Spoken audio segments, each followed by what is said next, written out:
You are about to enjoy an It Takes Three Network podcast. While Upper East Siders are hitting the snooze button, Blair Waldorf had a rude awakening when the rooster crowed at dawn this morning.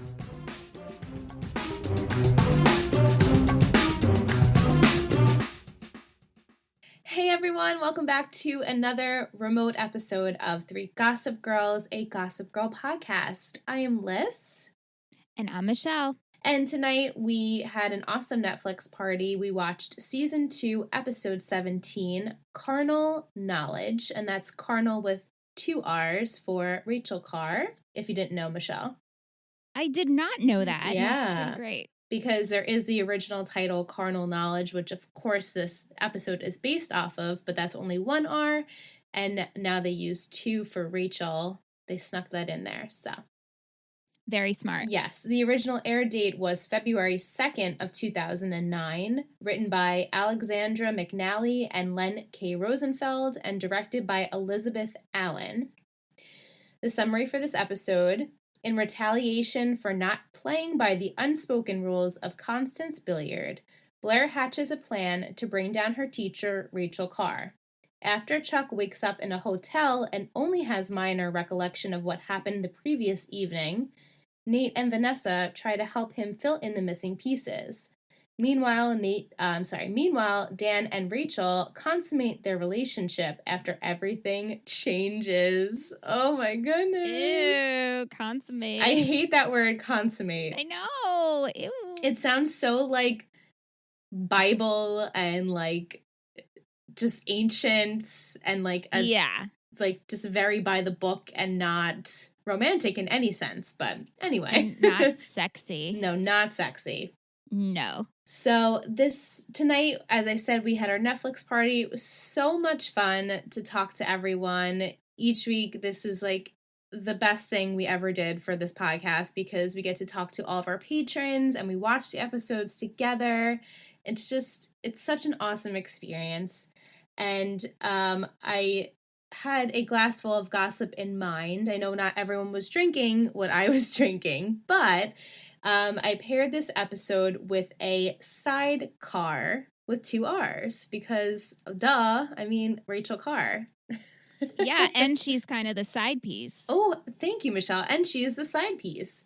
So traditionally in a sidecar, it's made with cognac and orange liqueur and lemon juice, but, I didn't have any of that. So I just had apple juice with like lemon and a squirt of like just a splash of seltzer in there. But, I love that. That sounds delicious. It was good. I had it was like Gravestein apple from Whole Foods. Their apple juice, just like organic apple juice. Yum. Very delicious. Yes. Love. So we'll open up the episode. We had a phone call between Blair and Serena. Blair is sentenced to clean up Central Park before school. She's supervising Dorota, though, because she's not cleaning, of course. So Blair. Dorota, love her. I love Dorota so much. And she's cleaning, and she vents to Serena about her detention. And in addition to listing all of the bad deeds that Blair has done, Serena kind of vouches for Miss Carr. And she states that she's the only teacher that has ever taken her seriously. What do you think about that? I mean, I think I don't know. I'm so torn with the Miss Carr situation storyline. Yeah. But I really am. And I was telling Liz that I actually do enjoy this storyline, which I will explain why as we go into it. But I think that Serena is just gung-ho about her because, like she says, like it's the first teacher who actually thinks there's potential and that she is smart. And she's not being recognized because she's a Vanderwoodson. Exactly. And she also mentions that her and Dan have not spoken in a whole week, which is red flag right there. Like, you don't talk to your boyfriend in an entire week? Ooh. How does that even happen? Like I mean, I get how that happens, but their lives are so intertwined right now. I mean, Eric and Jenny are really close. Their parents are shacking up. I How do you know. not speak, not even bumped into each other? Right? It made no sense to me. And so she says that, and then also says that she has to hang up because she has to bring her extra credit to Miss Carr at her favorite breakfast spot. Like, she knows where her favorite breakfast spot is. Which is so weird to me that the students we continually see them meet up with Miss Carr outside of school Outside of hours. school, exactly. So if you had extra credit, I would be giving that to my teacher in school, but maybe I don't know. Yeah. No, I think you're right on that. Yeah. So after they hang up, Harold shows up to the park with Handsome, the bulldog, and, Blair is scurrying to put the gloves on and take the rake from Dorota, and he tells her that she's handling her punishment with grace, and obviously he doesn't know what Blair has done. And he leaves, and Blair continues to push Dorota around because Dorota is like, Miss Blair, you are not what did she say? Martyr doesn't suit you. Yeah, your martyr act is no good. Is no good. And so Blair gets pissed off and says to Dorota, like, keep cleaning up. You work for me. Yeah. So we go to this breakfast cafe. Super awkward. Dan and Rachel are having a, quote, meeting about his writing pieces that he's been giving her. And they also discuss all of the rich kids at school and how she took the subway like a champ and none of these kids could ever do that. Very strange, but it seems, though, maybe during this week that Dan has been gone, that he's been meeting up with Rachel due to his stories. Right. Like, let's talk about my pieces of work. Right. And she's very impressed with him.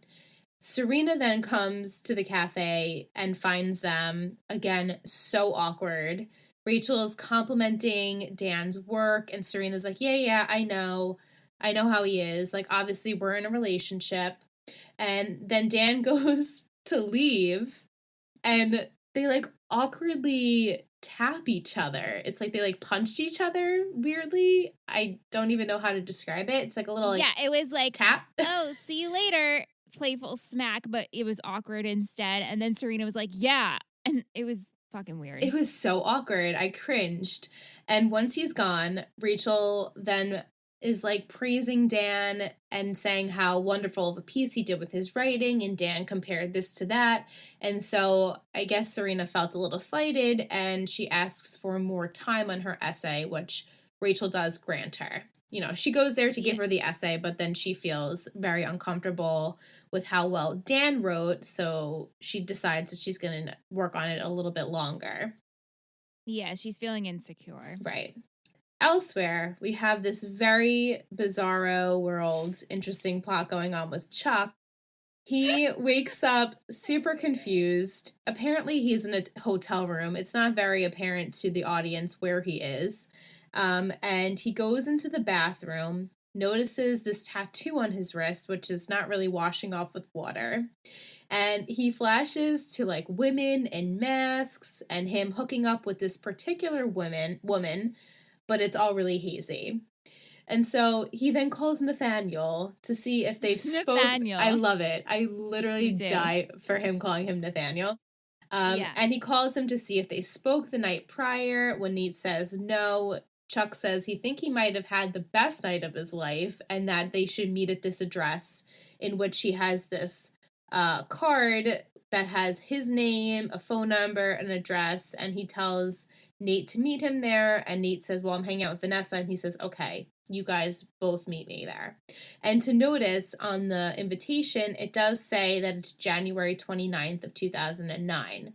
So right now we're at January 30th, 2009. So we actually get like a date, like a time, yes, I noticed. Thank goodness. Yeah. Okay, so we go to school.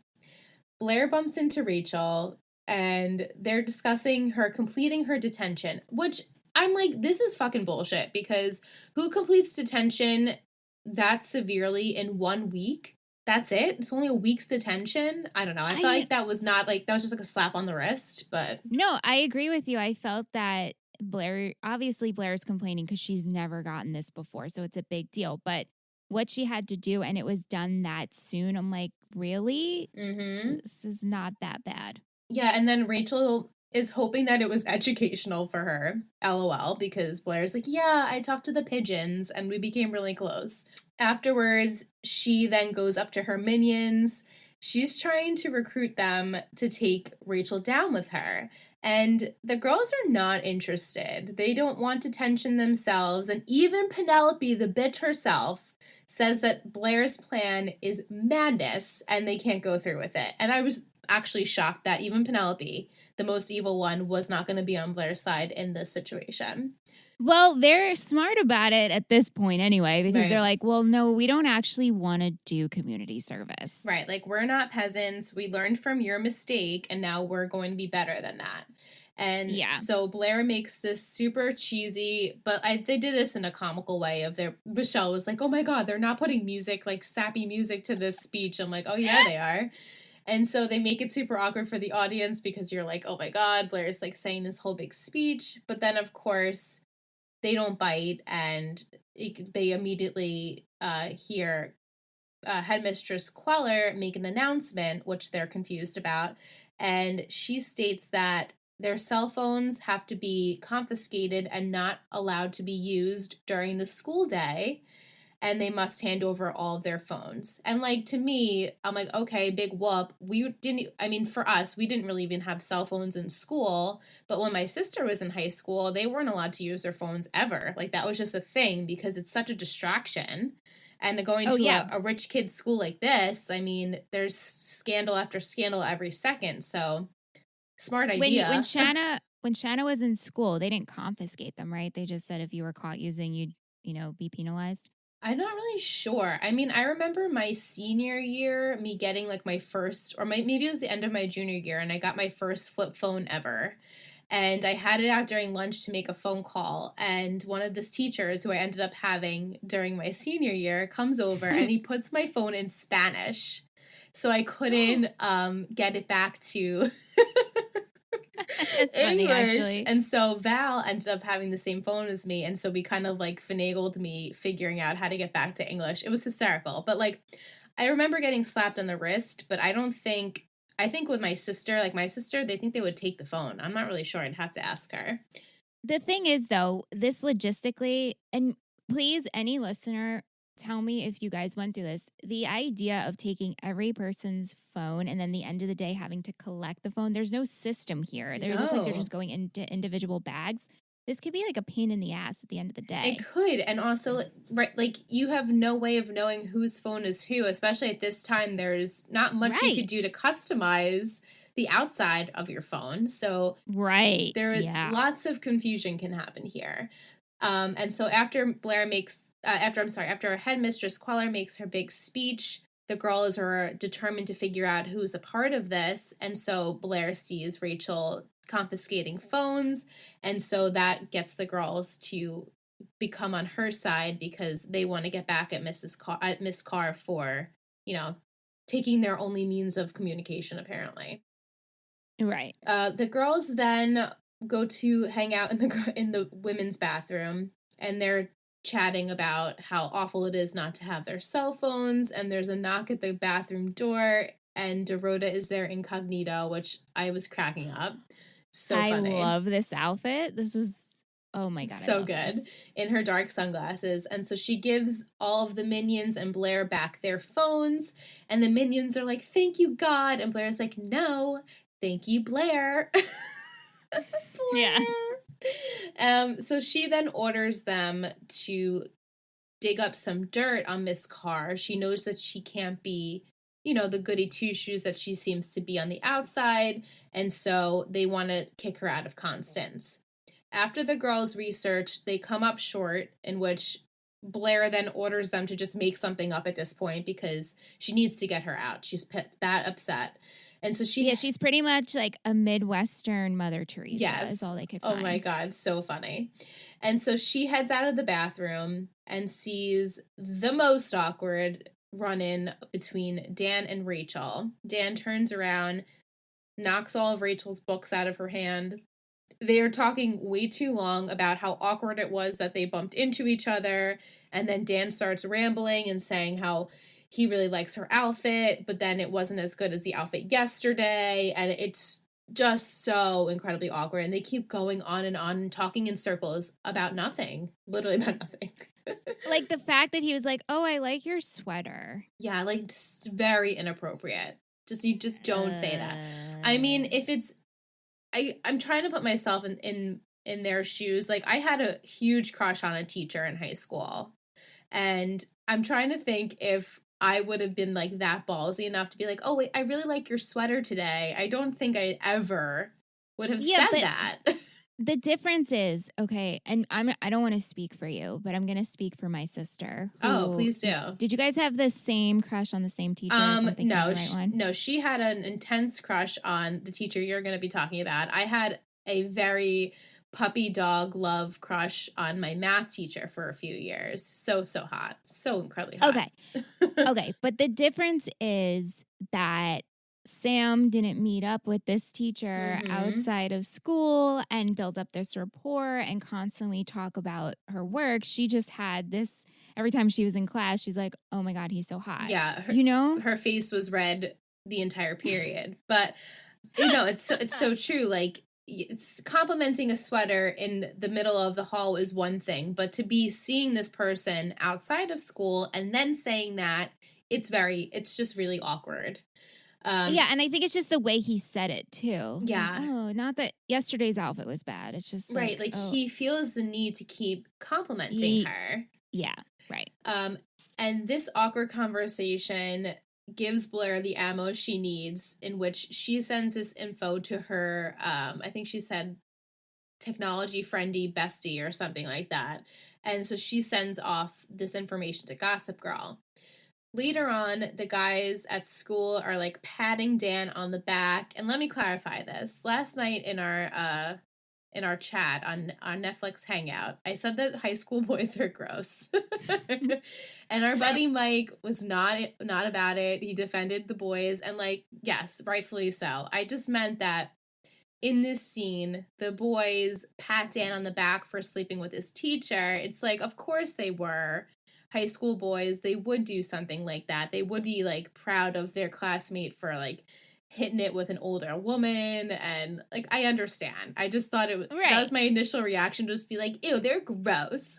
Because I'm like 30 and like, it's gross. No, as I was watching, I audibly said like, ew. Yes, thank you. So it wasn't just me, but also Mike, I understand where you're coming from. I love you all. You're not a high school boy anymore, but high school boys can be perverts, and so can high school girls. Anyway, I'll stop my rant there. But Serena then, confused by why the men are all patting Padgy on the back. The boys. Jenny comes over and says, "Well, I guess I thought I was a problem child in the family." And so Dan's like, "What are you talking about?" And she has written on her hand what the Gossip Girl blast was, because apparently Nelly Yuki gave her that information but wouldn't let her take her phone to show Padge the information. And he's like, "What? That's preposterous. I can't believe that." And I'm like, "Really, Dan? You can't believe that? You're acting so super awkward in front of her." But anyway, Serena then comes over and questions the rumor, and of course he denies it. And they address that they've been super awkward lately, and all of a sudden, like, things are back to normal. They like all they do is like put their hands on each other, and they're like, "We're fine." I'm like, that's not realistic, but okay, maybe it is. I know, and right, and she says, "I'm sorry I ever doubted you." Right. So they apologize very quickly to each other, and so they seem to be fine. And so then Dan doesn't understand why someone would do this to Rachel. He can't believe it. And so Serena then tells him, "Well, I think I know who did it. Blair does have this vendetta against Rachel." And so then Dan ends up following B into the bathroom and confronts her about using Miss Carr and how she shouldn't be doing this. And Blair is just like, "Yeah, lottie, lottie, lottie, I'm not going to listen to you, whatever."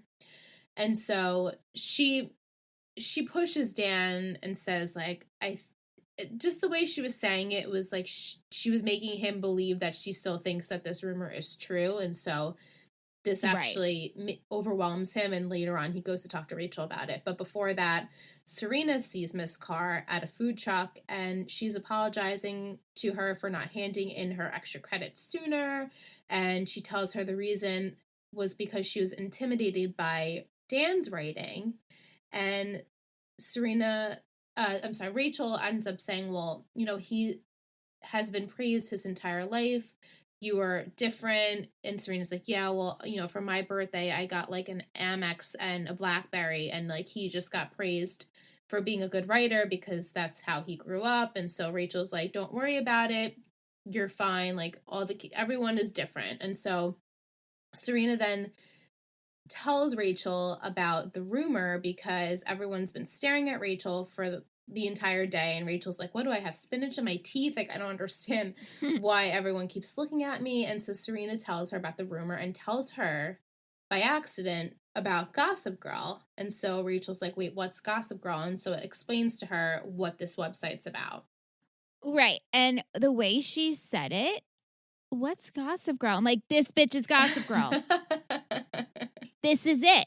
I don't believe anything you're saying, Carr. I don't know the way she delivered it. And I, probably wrong, but I'm just going to ride it. Okay. You heard it here first. You Second, heard it here first was in the chat. Second is. It's true. All our right patrons found out who Michelle thinks Gossip Girl is this week. This is the second time she announced it, and then later on we will discuss again. But Rachel is confused by this, and all of a sudden Dan comes over and says, like, we need to talk. And I was like, wow, Dan is ballsy for talking to her in front of everyone because he knows this rumor is happening. And same for Rachel. Like, if you knew the rumor that you and Dan were like hooking up, I would be like very cautious not to be talking to him in public. But that's just me. No, I agree. And so to sum this up later on, the headmistress and Rachel bring Blair into the office, and they accuse her of starting this rumor. And so she denies it, of course, at first. And they're like, well, no, we have someone who's a witness. And in comes Nellie Yuki. And she's like, I'm sorry. Like, we warned you about this. And Yale means everything to me. And Blair's like, I can't believe this. And so they expel Blair from Constance, which Blair was not expecting at all that when she woke up that morning. I mean, that's a huge deal. Yeah. Expulsion is huge, and then starting a rumor about a teacher and a student, even worse. It's all bad. I'm surprised but also impressed by the fact that this school doesn't feel more weight and the need to cover Blair, maybe because but not everyone at this school has money, right? Because Padge and Jenny don't. Well, I think most people do, but right. So is that the reason why? Like, Blair's family is obviously of the elite. Her mother is a famous fashion designer. Her father they're wealthy, right? Mm-hmm. So the fact that, like, right off the bat, they're like, oh yeah, Blair, we're, expelling you. To me, I'm like, well, this student has had good grades, and you're not even going to try to find out more information. And her family, like I said, is of the elite. But then at the same time, I'm like, wow, they're like no bullshit games. Yeah, it's kind of impressive. Do you know what I mean? Yeah. Like, I'm like, why aren't they going more to help her because of her family? And then at the same time, they're like, no, we don't give a shit who your family is. Right. I know. It could have went either way, I guess. But, we'll get to it during the latter part of the episode. But before that, we have elsewhere at this random address, Nate and Vanessa meet up with Chuck. And apparently he figures out that it was like a private gentleman's club that he was at last night. And he talks about this beautiful woman he met. But sadly, he woke up alone, and he wants help in retracing his steps. Later on, Nate and Vanessa are making fun of Chuck because this house seems to not be a gentleman's club, and there's, pictures of families on the piano, and they're messing around with him. And they see this picture on the piano in which Chuck thinks that that's the woman he was with that night prior. And Chuck also notices that the house is for sale, in which he wants to talk to the realtor. The realtor informs him that the woman in the pictures is actually their nanny, and he flirts with the realtor to get the name of the family that lives there and the phone number.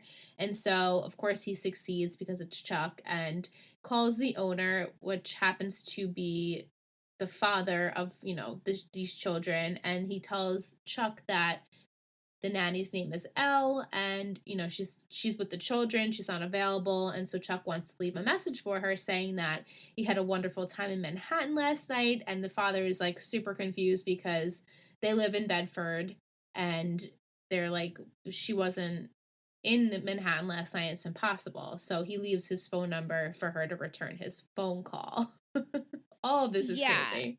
This was such a weird. Okay, so here, what I'm going to say is probably going to be like, Michelle, there's no need to say any of it. Please do. But I'm going to say that this Chuck storyline was so different and contrasting from what everyone else is dealing with the whole car and the school situation. And I felt like last week I said, okay, Chuck is starting fresh, right? Like we could do anything with him. Yeah. And so to go into this like very dramatic montage, wearing masks, mysterious woman flirting with the realtor, to not flirting, but kind of like, hey, do you know what my name is? Right. Means.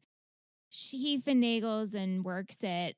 And so the whole time I'm like, this storyline is so out of left field. Like, I don't understand what the point of this is. It's so weird. But then all to say that like this show does this shit all the time. It's so true. It's 100% true. That's it. But like at this point when I was watching, I'm like, why are we doing this? And because it was so contrasting, I kept forgetting Chuck's storyline because I was so much more into the car storyline. Right.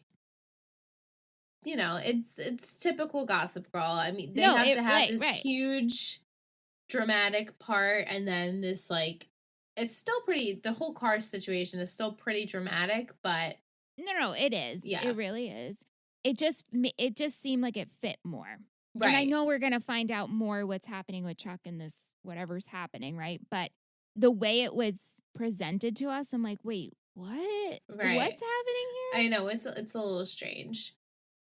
We go to the next day, and we're at the Waldorfs. Blair wakes up, and Harold is there, and Blair thinks her life is over, and Harold is questioning her, and she admits to, sending this, but also claims that it's the truth, which is wrong, and says that, all the girls do it at Constance, that's how we communicate, and Harold says that he's going to contact his lawyers because Blair will not be punished for telling the truth.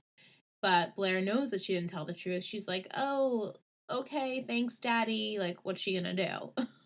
Yeah, like he's upset with the fact of what she did, but also he's like, the problem here is the fact that a student and a teacher are having an inappropriate relationship. Right. Like, that's the issue here. You told the truth. You shouldn't be expelled because of this. There should be, a price to pay for these people that were involved with this. And so then we go to the gallery, and we have Vanessa and Dan, and they're talking about him pretty much telling Rachel to find the weakest link in Blair's crew, which happens to be Nellie Yuki. So he led Rachel into the right direction of taking down Blair and tattling on her. And he also says that the lines won't be blurred just because that's Serena's best friend. I'm like, interesting. So you still care about your girlfriend's relationship with her. You claim to care about your girlfriend's relationship with her best friend, but now because Blair is, taking you down, now you're rebelling against her, which I totally understand. But it's just, that's a dicey situation to like be in between two friends and your friend's boyfriend, and not good. And he's had so many issues in the past with this. Yeah. Just different story, but same situation. Right. And so he's like sick of it at this point. Yeah. And then Rufus comes in knowing of all the accusations that have happened, and he tells Dan that he has to go to a meeting at school later because of all of this, and they want to talk about it with him. And Dan assures him that the rumors are fake and not to worry. He hasn't, done what he's been accused of. And while they're discussing that, Vanessa gets a mysterious package, kind of like the invitation that Chuck got. And so she takes that and leaves. We go to the park, and Serena meets Rachel because they can talk freely there. Interesting. I don't know. Yeah. Mm-hmm. I love this part, though. She's wearing gloves, and Sean, I know, our buddy, he's like, I'm always a little weirded out at the fact that Serena wears gloves. She does wear gloves a lot. That's definitely a fashion piece when it comes to Serena's character. And I just thought it should have been even, though. Like, if it was that cold like they said it was, and why isn't Rachel wearing gloves? You know well, what I'm saying? I know. Well, it was funny because I'm like, well, and then I got caught up in the glove statement. I'm like, wait, but I wear gloves when it's cold out.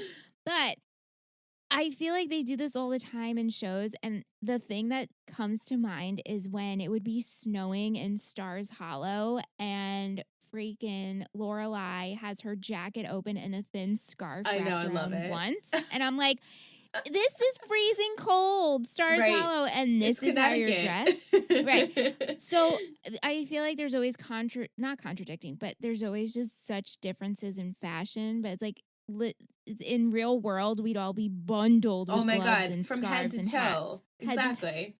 Especially us, because we run cold, Well, but yeah. like, Naturally, normal people would be in like a hat and scarf and gloves, but not Sean. But not Sean. It's okay, Sean. Right. It's okay, Sean.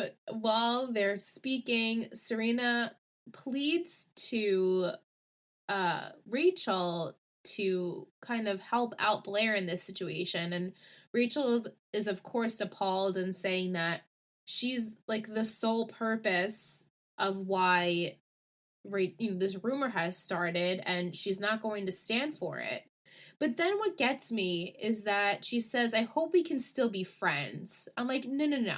You're not friends with your students. There's a very fat line there. Like, you're not supposed to be friends with your students. Like, it's not a thin line. It's a huge fat red no, because things like the rumor can occur. And granted, yes, obviously Serena's her female student. Not that that should make a difference or anything, but like, you shouldn't have close relationships with your teacher. I don't care how young you are. It's very unprofessional and inappropriate, and it makes them seem like they can kind of walk all over you, hence how Blair is doing that to her. So I think that's wrong for Rachel to say. Yeah, I mean, and I understand Blair's point of, hey, Serena, that's what I said, right? So I can understand, her point of saying Blair could lose everything and lose Yale.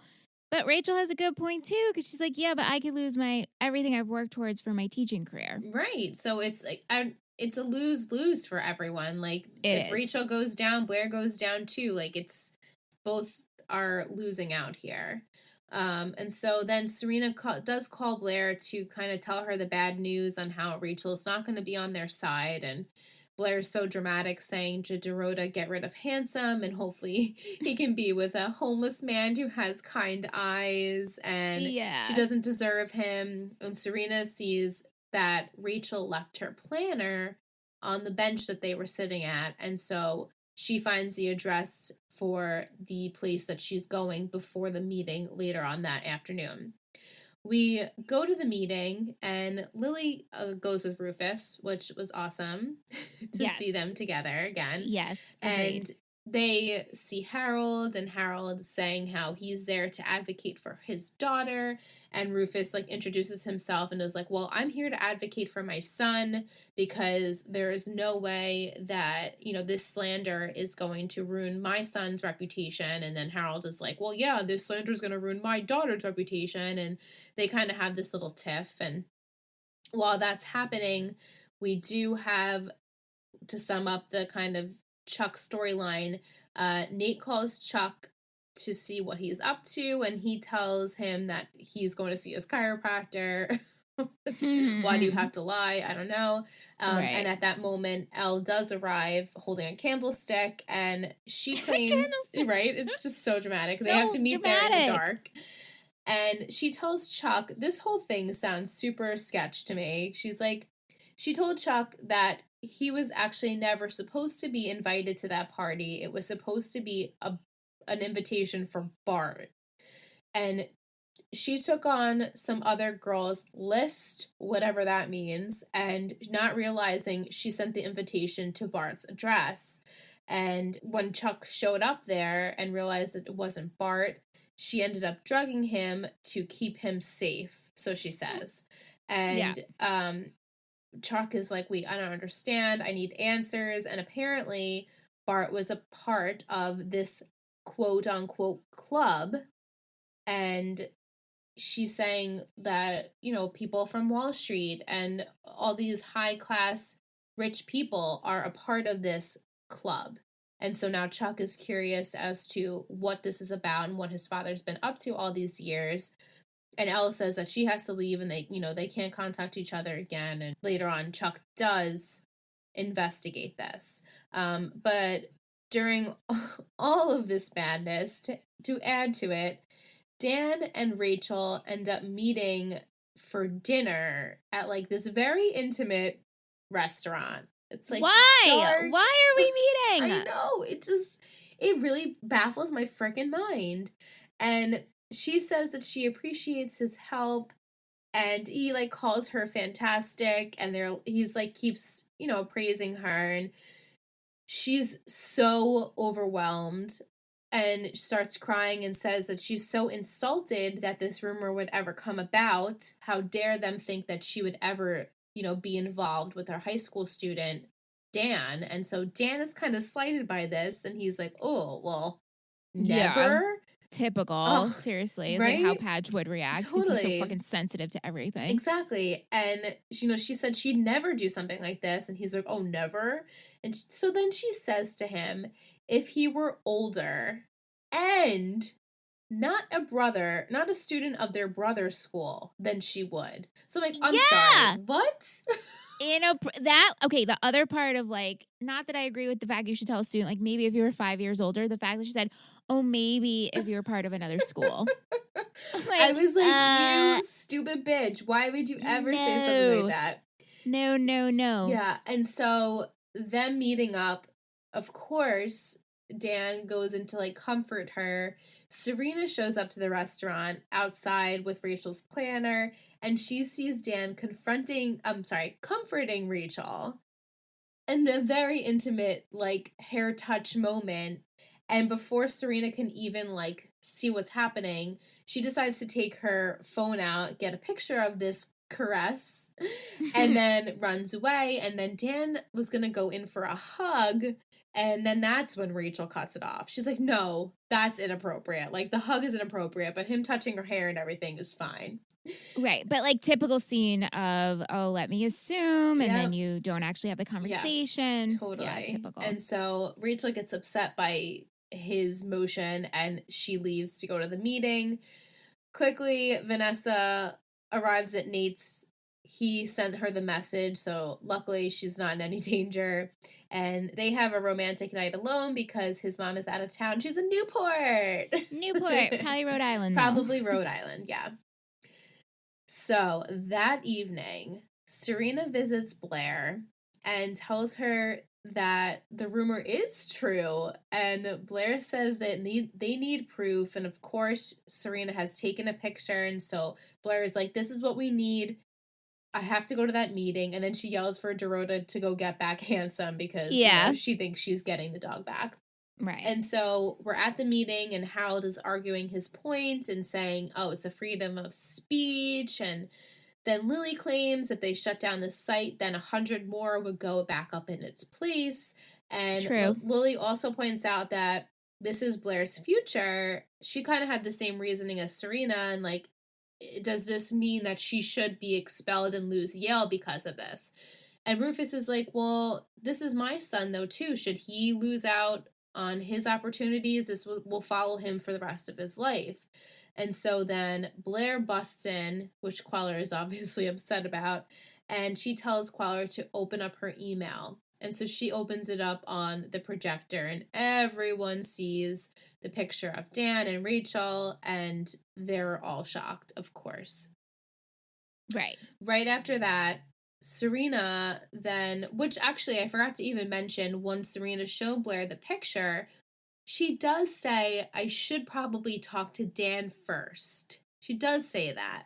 But then Blair Yeah. persuades her and says, no, he's going to lie to you if you confront him again, and so we should take the proof. And so, of course, Serena doesn't confront Dan. She confronts him later on, and he was like, what?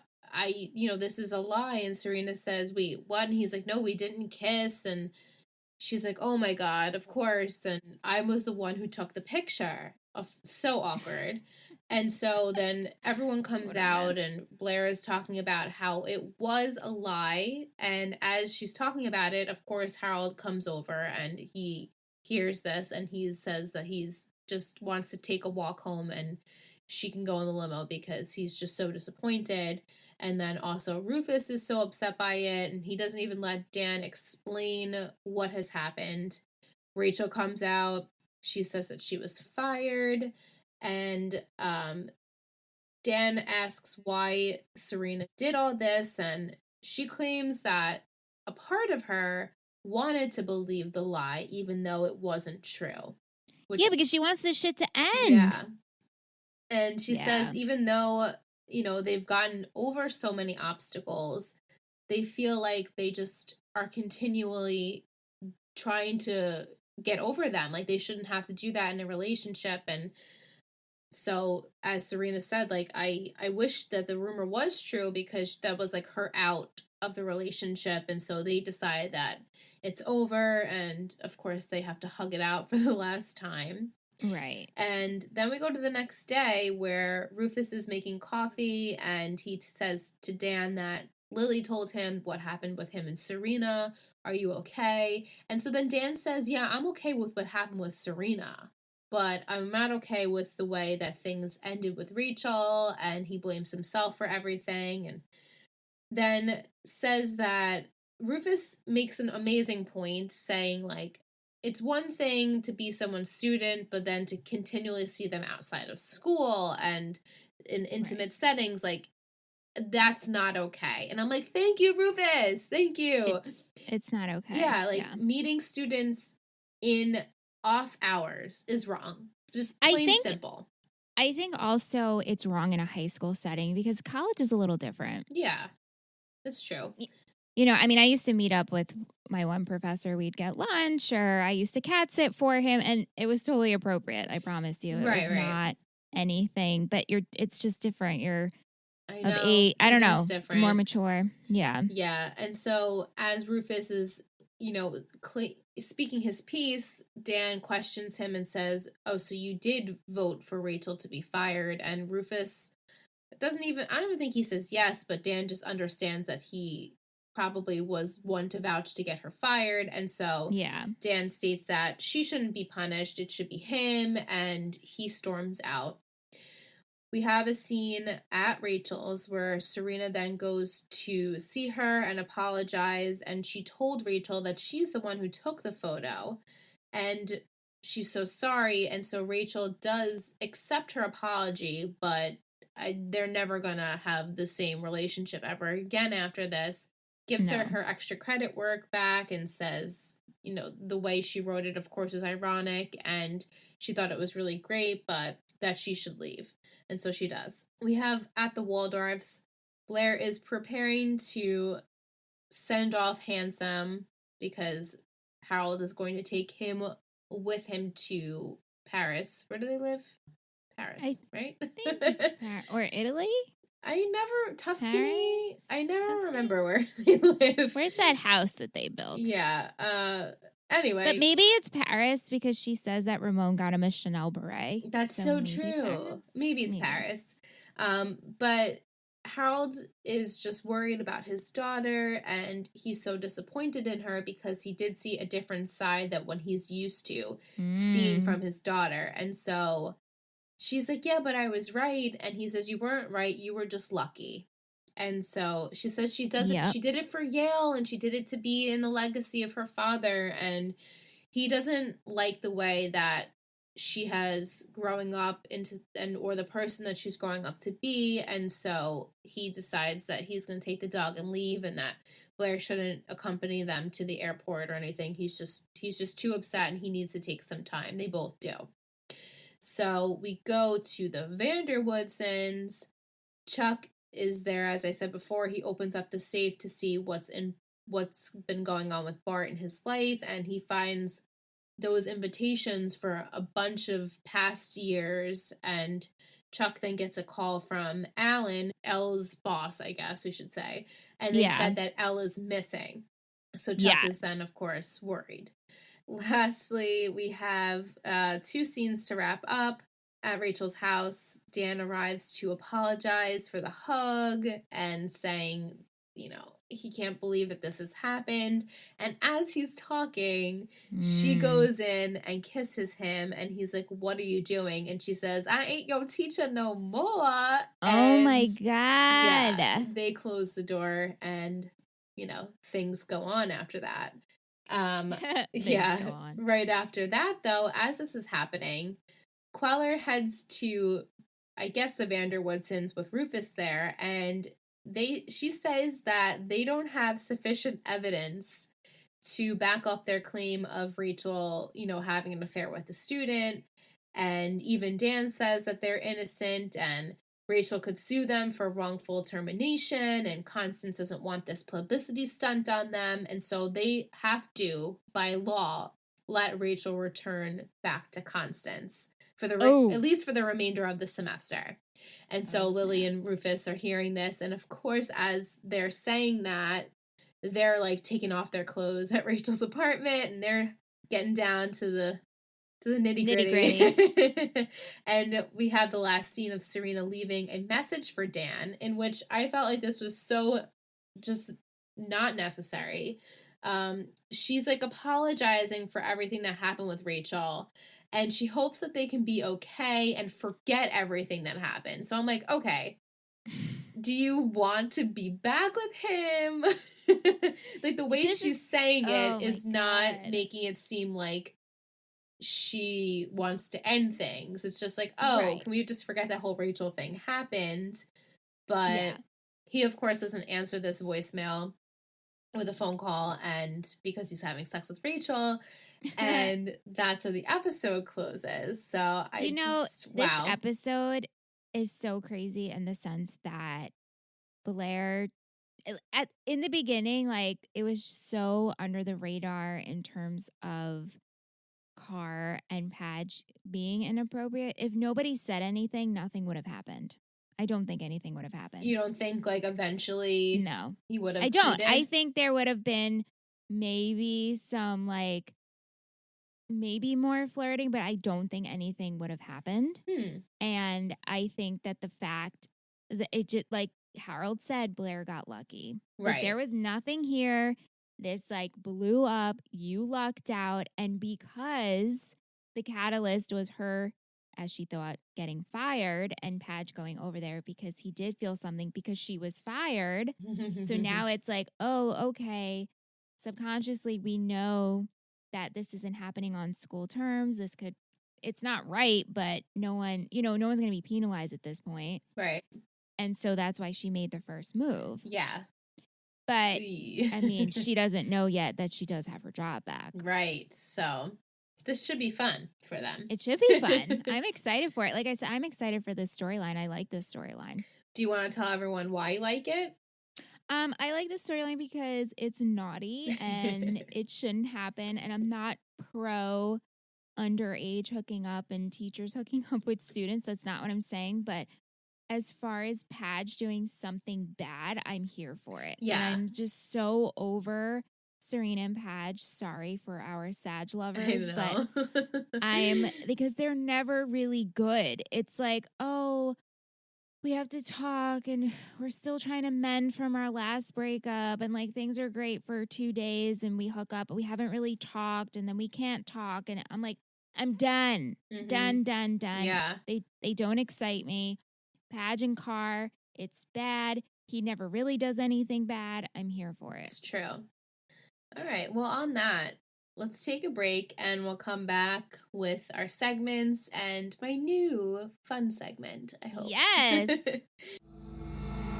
Are you into the secret histories of exorcisms, Christmas massacres, killdozers, and concert disasters? How about haunted mansions, the Philadelphia experiment, the Dorm of Death, or candy corn? Then you're gonna love Ghost Town, a hilarious and sometimes not so hilarious twice-weekly podcast. On Wednesdays, we discuss the secret history of an abandoned, unexplored, haunted, or mysterious place from anywhere in the world. And on Fridays, we cover an amazing historical failure from any time in history. Ghost Town is 100% safe and legal. We guarantee it. It's also fun, spooky, and can contain a riot, A massacre, a murder, or an arch deluxe. I'm Rebecca Lieb, I'm Jason Horton. and this is Ghost Town. And you can find Ghost Town wherever you listen to podcasts.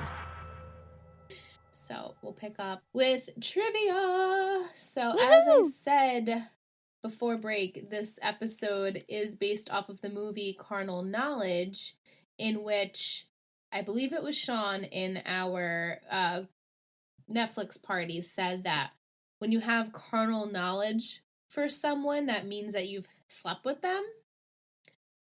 I think that's what he said. Please correct me if I'm wrong. So that makes sense of why they picked that title, and the fact that they put the 2 R's for car in there. Very clever. Very clever. Yes.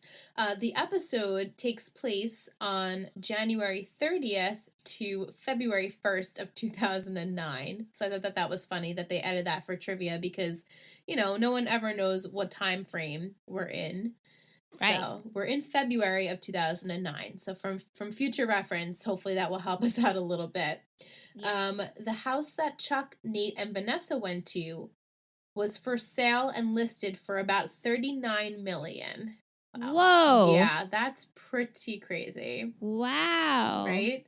The episode is dedicated in memory to a friend and colleague named Salvatore Martirano Jr., who passed away that year. The scenes with Chuck are based on the Stanley Kubrick movie Eyes Wide Shut. I've never seen that. Me neither, no. He does reference that movie when he's talking to Elle. And Kate French, who plays Elle, is from another show that we podcasted about. Do you know where she's from, Michelle? One Tree Hill. Yes. Do you remember who she plays, though? She played the girl who claimed to sleep with Nate, yes, right? Renee. Renee. Good one, I knew Michelle. Yeah. Yes. So we do have one goof in this episode. It's kind of like continuity if you want to be very precise, but Blair did not commit slander, as Rufus claims. Slander is a statement that is spoken that is false and hurts someone else. Blair committed libel, which is a written or concrete false and harmful statement. Well, I guess call it what you call it, I suppose. Yeah. The music in this episode, It's a New Day by will.i.am, With a Heavy Heart by Does It Offend You? Yeah. Mission Control by the Dandy Warhols, Kiss Me Again by Jessica Lee Mayfield, and Bet You Never Thought by Brighton, Massachusetts. All right, so we're going to go into some questions and comments from our lovely people. Most of them are on Instagram, so let me just pull them up. We have Del_Vasto on Instagram says, "Hey, listen, Michelle, hope the two of you are staying sane and safe. Here are my comments and questions for tonight's episode. Sag broke up, which Michelle predicted last week, while the two of you were sipping the haterade. Do you think this is the end of Sag, or will I be happy again and get the two of them back together?" I'll start with that. My goodness, I hope not. I mean, as much as I want you to be happy, my friend, I cannot stand them. And I've been saying it week by week. And I even said it in our Netflix party. And they're like, hey, we're so sad, the Sag lovers. I'm over it. Unless these two blossom and mature and we meet up after college or maybe like a semester break hookup, I'm into that. But no. Right. Like they're children right now that need time apart. To be apart. And you know what? I think they just keep ending up together because there's no one else. Right. Like I know Serena was with Andrew. That was his name, right? Oh, Aaron. I was like, who's Andrew? I know. Aaron, but like he was kind of a blast from the past. And then because Padge is always around, she's like, oh yeah, I remember what we had. They need a literal break from each other, like Right. to not see each other. I think they'll benefit from that. Right. He also asks, this part made me really crack up. Would the two of you rather watch a whole season of Padge and Serena fighting, breaking up and getting back together constantly, or watching a full season of Quay saying "Till Kingdom Come" and Quinn singing the Toaster Pastry song over my and God. over again? Oh my God. I really This don't know. is serious. This is like legit a serious hard question for me. Oh my God. I'm trying to, I know, and I know anybody who has gone back and listened to Tree Hill Talk, or if you're still in it, like the amount of negativity and haterade I sipped for Quay Mhm. was very uncalled for, probably. Well, I think I truly could not stand them. Not, them as characters, not as people. of course. I might say Quay, to be honest, because Really? where I am right now in watching these, like I said before, they're two children in high school that are just so back and forth. At least with Quay, we kind of had like solid, like we were solid in their relationship, and yes, as much as how much they were annoying, or Quinn, I should say, was really annoying. Quinn was so annoying. I think I'd rather laugh at that than have to like roll my eyes at this, in my opinion. No, and I think it also helps knowing where Quay ended up, Right. because I did like the end of their story. Me too. I really liked how they ended up, but I think they wrapped up. And you know what? Like Quinn, she was cool. she was cool. She was sweet and she was cool. She just annoyed me for whatever reason. And Clay was, he did make me laugh. Right. I think I definitely, whether it's annoyance or dislike, but the passion meter is higher for Quay than Sag, so I'll go at Quay. Okay. Love that answer. That's a great question. Yeah, thank you, Mike, for that question, because that's super hard. He also says, with regards to Dan and the teacher end up hooking up at the end, do you think this is less creepy than if it was the other way around? Male teacher, female student. When the two of you were in high school, was there ever a rumor of a student-teacher relationship? When I was in high school, there was a rumor that a male teacher and a female student hooked up on March break trip in Europe. The whole school heard this rumor and believed it, and I even think other teachers heard it too, but the student never said anything, nor did she file a complaint, so nothing came of it. And now the two of them are married and have 2 kids together. He was a young teacher at the time. She was in grade 12. I think they were only 5-ish years apart. A couple of years after this happened, I went on the next Europe trip with my school. They did them every 2 years. Only grades 11 and 12 can go. And I remember a few of the girls that were on the trip asking each other who was going to be the next one to hook up with that teacher. And he was going on the trip again and laughing about it, saying it was going to be them.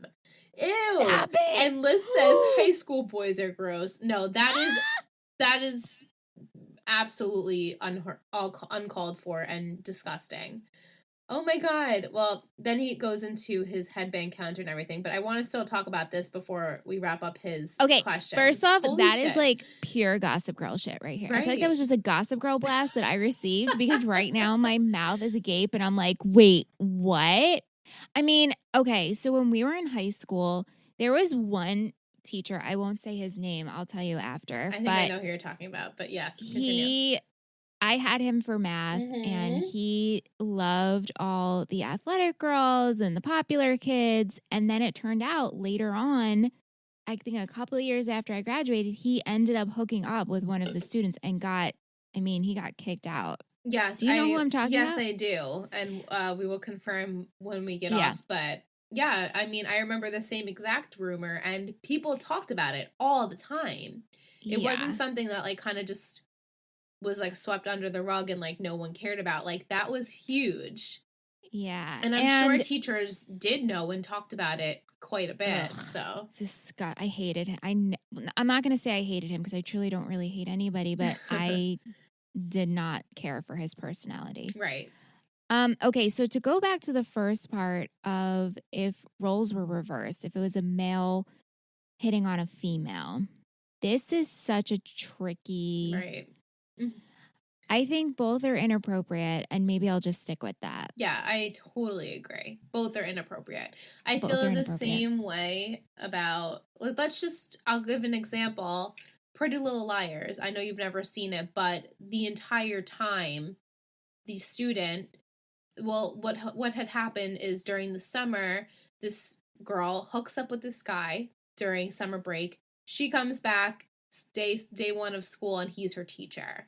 And so while it wasn't bad when they hooked up, but now it's her teacher, and he is a few years older than her, I still felt the same way I did about the Rachel Dan situation. I don't know. And then the same thing happened on One Tree Hill with Brooke. Remember? Right. Brooke was hooking up with her happens. teacher. Right. Yeah. It happens a ton, and I am never comfortable with it. So no. No. Same. He says headband counter this week was 6, but I might have missed some. Shittiest is a tie between Nellie and Miss Carr. MVP is Dorota. His favorite quotes were, Dorota, yes, Miss Blair, go get my dog back. I can't believe we're all here on the Saturday night. That's a lot of canceled restaurant reservations. I know I had that one too. And that's all for this week. Can't wait to hear your comments. Mike, P.S. Sag forever, he says. The salt with that one. I would love to hear Mike and all of the people who are Team Sag, obviously from this point and in the past. Please tell me what you love about their relationship, or what you like about just, them as individuals and they come together. Like, please tell us why you feel so strongly about them, because obviously Michelle and I have a tough time watching them. Same thing happened with Quay, as we have just talked about on One Tree Hill. Like, we just never connected to them as a couple. They were not on the top of our list for couples that we vouched for. But yeah, agreed. And we always were looking for people to tell us, like, hey, what do you guys like about them? What is it? Because we want to see your side. So if you guys are Team Sag, please let us know. It's hard too, because we're in the second season of a teen drama, and there isn't a couple, like a strong couple to root for. Like One Tree Hill, Nellie, right? Totally, yeah. Leighton, Nellie. It was like apparent, these are who we want. And then OC, you have Seth and Summer. It's like, right. Ryan and Marissa, even Ryan they're and on Marissa, off. you still are like, but, yes. Yeah. This is like, they're not, for me anyway, they're not strong enough to root for. Right. They just don't have that zhuzh. I'm trying to think of a better. I 100% agree. And as we continue watching this, it does get a little nauseating how much characters blur the lines with things. Like, it just, for me, there was never really any solid couples besides Chuck and Blair. But well, yeah. Obviously, right now, there is no Chuck and Blair. So it's hard for me to, vouch for any of them, because truly, they're all pretty weak, at least at this point. Like, I'm rooting for Natessa. Like, let's go, me Natessa. Too. Fucking amen. Yeah. I've been rooting for Natessa since the beginning. Totally. We can head over to Muse Chick on Instagram. She says, so glad I was able to join. This is so fun, this Netflix party. I knew she liked him. She looked awkward and looked down when Padge and Serena awkwardly patted each other on the shoulders. What was that? The slap. Yeah. Just like Michelle predicted, she would see them together. Padge wasn't the only one that was inappropriate. Rachel was very inappropriate too. I mean, call me in 5 years, and then what? She kissed him and not even knowing that him and Serena have broken up. That's true too. True. Thank you, Vic. That's a good point. Then again, she knew Serena took the photo, and Padge sure got over it really fast. It's just very inappropriate. That reference to Gladiator in Blair's speech was hilarious, and also referencing back to Jenny's dark makeup look, looking like the Incredibles. That was so funny. So that girl, Elle, that was with Chuck, isn't that Renee from One Tree Hill? I think if Blair would have left well enough alone, she wouldn't have gotten into any more trouble. Actually, she's the reason all this is happening with Padge and the teacher. I just don't like that she disregarded Serena's feelings when she sent the Gossip Girl blast. That's true. Yeah. The meeting between Rufus and Harold was awkward. Now I'm wondering, what was Bart into? Anyway, I guess it's going to be awkward now after Padge slept with Rachel because she's going back to work, so I'm guessing there's going to be a lot of secret affairs. This reminds me of something we've watched before where the students have affairs with teachers. Oh, and I love the Natessa scenes. Glad they are still happy and together. Would you have kept war going like Blair, or would you have left it alone after doing the community service? Well, I would have never even started Same. it. I totally never would have started it. I'm not Blair. But I mean, and then after my minions telling me, like, you're ridiculous for doing this, no, I certainly wouldn't have continued. But No. I'm not Blair. No. She says, if No. you were in Serena's shoes, would you have taken the picture, or would you have just walked into the coffee shop? Walked in. You would have. Oh, 100%. I would have walked in and I would have, first off, I would have never taken a picture and then started this whole thing. Right. I never would have thought to take a picture. Yeah. Or maybe take a picture, save it and be like, listen, Padge, we need to talk. Right. I just don't think I would have been that clever enough to take the picture, to be honest. I would never have thought about it in the moment. I probably would have just ran away. I don't even know what I would have done. I'm also just someone who just never going to assume. I will just find out first. Right. You know what? I probably would have waited to see if they were going to kiss. Right. Right. Or just like linger a little bit longer. Linger a little bit longer. She also says, why do you think Lily still protected Blair, even though she thought the stuff about Padge was just a rumor? I think because it's Serena's best friend. She's known Blair for so long, and she truly cares about kids and their future. And honestly, should Blair's future be totally ruined because of this, what she sent? Right, right. Yeah, I think, Lily has grown up with Blair as a daughter, and so she's just vouching for her. Yeah. She says, I'm thinking shittiest is Padge. He got over Serena quick, was being so inappropriate with Rachel, and then hooked up with her anyway, like an hour after his breakup. She says, I wanted to add a question, like, is there a line that needs to be drawn between Rachel and Padge, or is she seeing it as she's just a girl, and he's a guy, so she's no longer his teacher, and he's no longer her student, but I got all mixed up, so I decided to delete the whole thing, LOL. That just really bothers me how inappropriate it was. Yeah, totally. No, I think at this point, she's like, well, nothing matters now. We can hook up. Right, exactly. Thank you, Vic. We'll go over to Mrs. Boquist on Instagram. She says, I hate that I can't join the Netflix party tonight. I really did like this episode. But does anyone recognize Elle? It's Renee from season 7 of One Tree Hill. Yep, none other than Nathan's alleged baby mama. I do like Nate and Vanessa trying to help Chuck figure it out. Also, I really don't like Miss Carr. Stay safe and sane, XOXO. So that was our friend Jess. Thanks, Jess. All right, so thank you everyone who sent us questions and comments. Thank you. Appreciate it so much. It's so much fun to hear from you guys. We'll go into fashion. How many headbands did you have? I had 11. Oh my god, I had 2. What 2? The fuck? Yeah, I'm not even kidding you. Like, the whole time I'm like, wow, okay, Michelle, I have my little corner of my page. It's labeled headbands and I'm writing them down. I'm like, wow, I'm really not getting any. And I think Mike was the one who was like, wow, I think I'm totally off. So I was like, yeah, I'm not really getting much. you know where 11? I saw a lot was the scene at school after Blair has seen Rachel and she's making her spiel. There were a bunch of girls in the, like, on the steps and everything that had headbands. Damn. Yeah. Unless I just was, like, completely, I don't even know.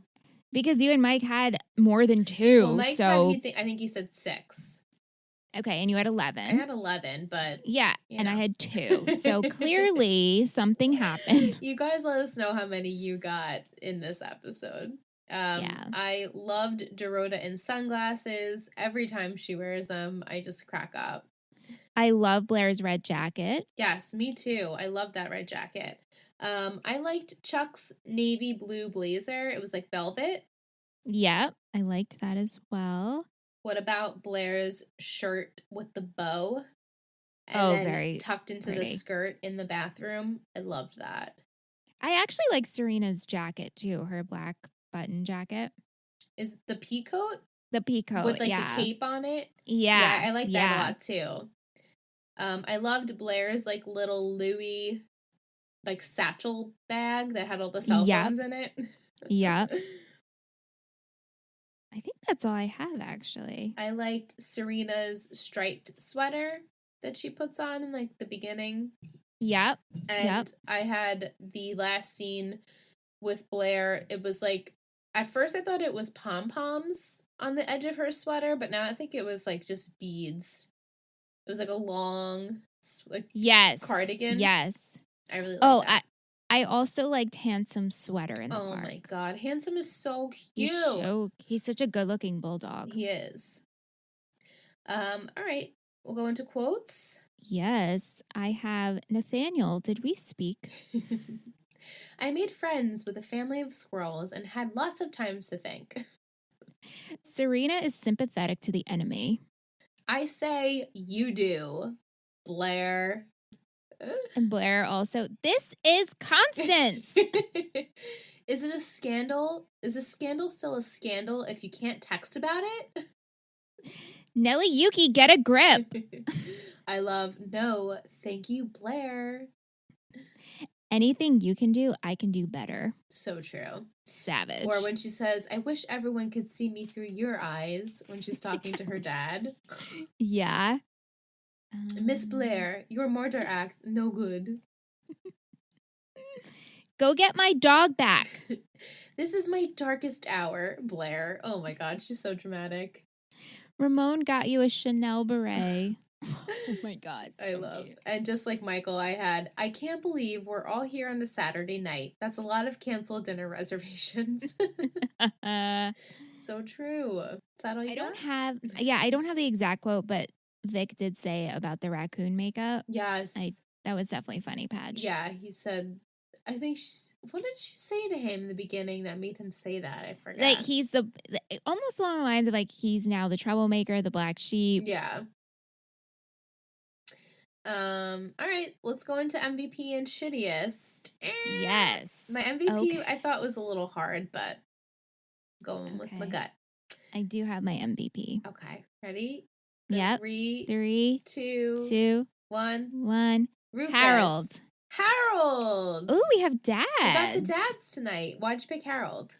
All right, so Harold, I like the fact that he is here and we do get to see him in Blair's presence because I don't know where Eleanor is. And like you said, maybe she's on her honeymoon. Yeah, maybe she is because she's been missing for a little bit. But there was just a specific scene and it was towards the end where he said that he doesn't like the person that he saw. Mm-hmm. He doesn't like the fact that she got lucky. You know, she's bragging of like, oh no, but it all worked out. Like, I'm going to Yale. And he's like, no, you actually just got lucky. Right. And I'm not here and I'm not going to praise you for this behavior. I want you to be a good person, not kind of finagle your way to get there. Right. And so I just really appreciated that. And as soon as I wrote down, because after he said, no, you got lucky, I wrote down Harold MVP. But then she's like, Dad, can I please, take you to the airport? And he was like, no. And I was like, oh, well, that's kind of shitty. Well, I think he's just so upset. He's just so upset because he can't believe that his daughter would do this. But the other thing is, like, you really never saw these sides of Blair before? I know. It's like pretty pathetic that you maybe really haven't been around a lot because Eleanor knows who her daughter is. Yeah. But he and doesn't. Also the fact that he was going to fight for her, and the fact that if a student and a teacher are having a inappropriate relationship, that is wrong and that needs to be brought to the attention of faculty and parents. Right. So I just appreciated Harold this Same. episode. I did too. I also appreciated the other dad, Rufus. Yeah. Yes, I just absolutely. felt like he was like the only, besides Harold, the only level-headed person in this episode. He's like, no, Dan, this is not a good look for you. I can't believe you lied. And he's like, well, I didn't lie. He's like, but you're still like, you're allowing yourself to get involved with this person, regardless if you meant it in the way that it's taken, but like you're still allowing yourself to be talked about, and like that's not okay. And then he vouched for his son during the meeting, and even when Lily vouched for Blair, he still was, just vouching for his own son, and I really just appreciated that from him. Yeah. No, I agree with you on that. Shittiest. Yes. Right. Okay. 3, 2, 1. Blair. Carr. Ooh. Blair. Good one. I almost chose Blair as well, but I chose Carr instead. Yeah, I just felt like Blair just needs to grow the fuck up. I'm so sick of little Blair. I really am. No, I know. As much she's so entertaining, but I don't feel bad for what's happening to her. Me too. I'm like, good. You don't deserve to go to Yale. You do deserve to be expelled. Like, it's not okay. You're being a bad girl and a bad person, and that's not okay. It's not good. Yeah. And Carr, regardless if you got fired or so you think you're fired, you should not be hooking up with a student. No. And I understand now, like, it doesn't matter because I'm not really your teacher anymore. It's too fresh and not right. Right. Even though I'm here for it. Right. It's good. It makes for good entertainment. But yeah, I know it's like a tricky subject. And then Gossip Girl definitely pushes the envelope with a lot of things, especially because, I mean, this is 2009 and we're over 10 years later. So the things that are okay or were okay then are certainly not okay now. And I mean, obviously Chuck's character is like a prime example of that.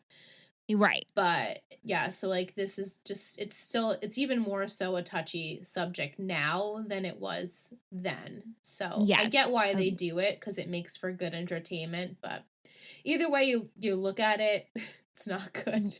It's not good. Right.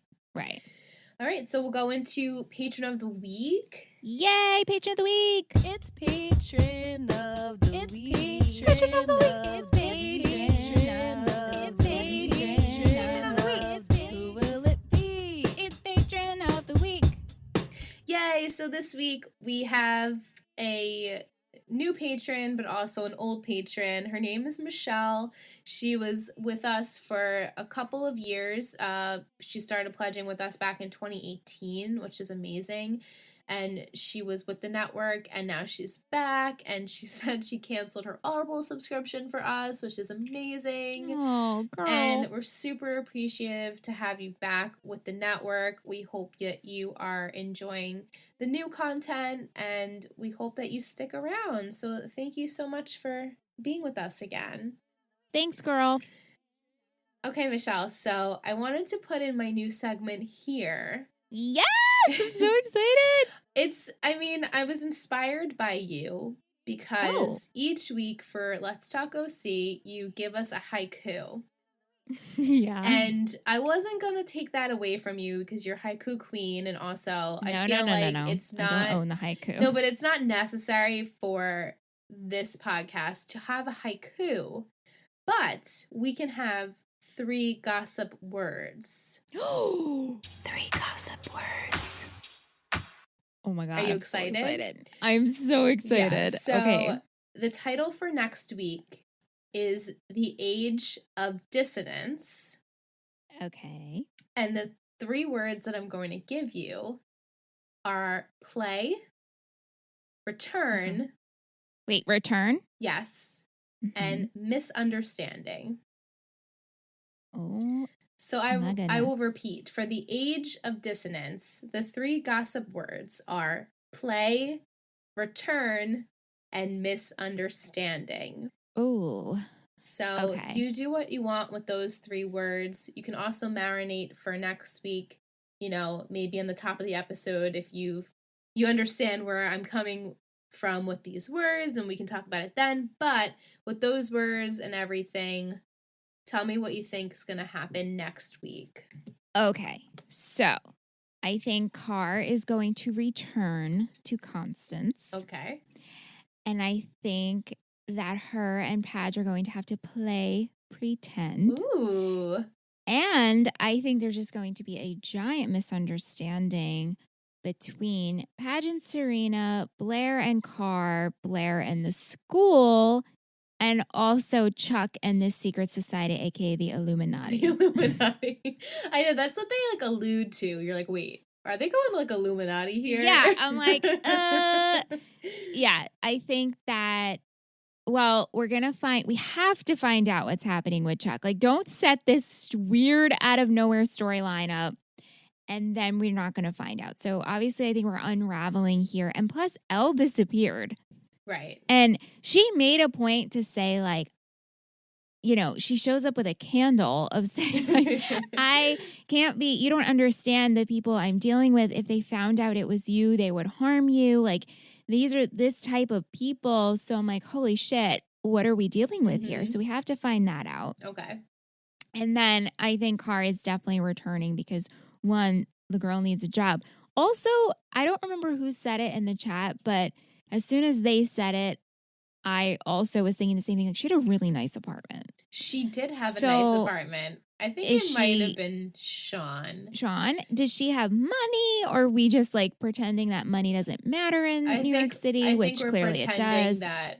Because even for like the Humphreys, that loft that's so like, slums of Brooklyn is a it's nice like loft. not. It's so nice. So, to the audience the people who live in New York, you're like, LOL, that's a joke, because a teacher's salary at, PS whatever 118 in the city is not going to be able to live on such like big square feet in Manhattan. It just doesn't happen. But what do I know?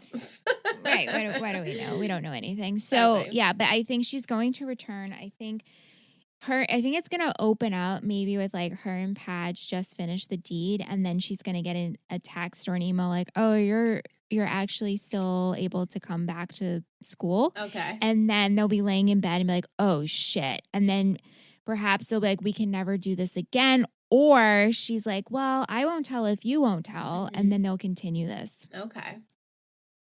So that's love what I these feel predictions. Thank you. I love the words. Okay. Play, return, misunderstanding. And from now on, if you guys are OGs and you know what's going to happen in the weeks to come and you want to give me ideas for 3 gossip words, I'd love to hear from you. You, Sean. I think Mike is an OG too. Jess, right? Jess has seen it. Teresa, like you guys who've watched the show, please let me know what you guys would use for the 3 gossip words. I just was like masterminding and like laughing to myself, just like creating these, as I'm sure you do with the haiku. I'm like, this is so clever. Oh my God. There are times where I'm like, let me brush my shoulders off. Like, exactly. I'm so hip. No, it's. But as I told Michelle off mic, next week is a really fun episode. It's a little different. I'm really excited for everyone to see what's going to continue with all of our storylines that are happening here. But before we wrap up, I would love to hear why you think Rachel is Gossip Girl, unless you have chosen someone else for the episode. No. I'm sticking to my original saying here. It's the way she said it. Gossip it was Girl? It was just the way, like, this, her little doe-eye, like, what's Gossip Girl? I'm like, bitch, you Gossip Girl. I see you. I hear you. I'm sipping on what you're serving. I think it's just the way she presented it, and also the fact that, like, she is a little naughty. I mean, she clearly had feelings for Padge, and now that she just hooked up with him. Right. So I think I'm just going with it. She's Gossip Girl. Okay. Love that. Yeah. And I think Vic asked me in the chat how old the actress is. And right now, our time, she's 36. So that must have meant that she was 25 then. Okay. Right? She looks like she could be 25. Like us, I feel like we could pass from anywhere to 16 to 29. So whatever works for her. She's got a very young face. So. She does. She absolutely does. She fits in well. But I think that's all we have for this episode. Thank you to everyone who joined us this week with our Netflix party. And thank you for everyone sending us questions and comments. We love reading them on the podcast. If you want to send us your questions for next week, we're at 3 Gossip Girls Pod on everything, even on Gmail. If you want to join our Patreon family, you can hang out with us and do the Netflix party next week. You can go to ittakes3network.com and join our little community there. We have a blast talking to everyone each week. We love our community, and if you'd like to join that, you can head over there. And we will talk to you guys next week, probably remotely again. Yeah, I think so for a little while. Going to occur. So we hope that you guys are staying safe and healthy, and we look forward to next week. You know you love us. XOXO. Gossip Girls.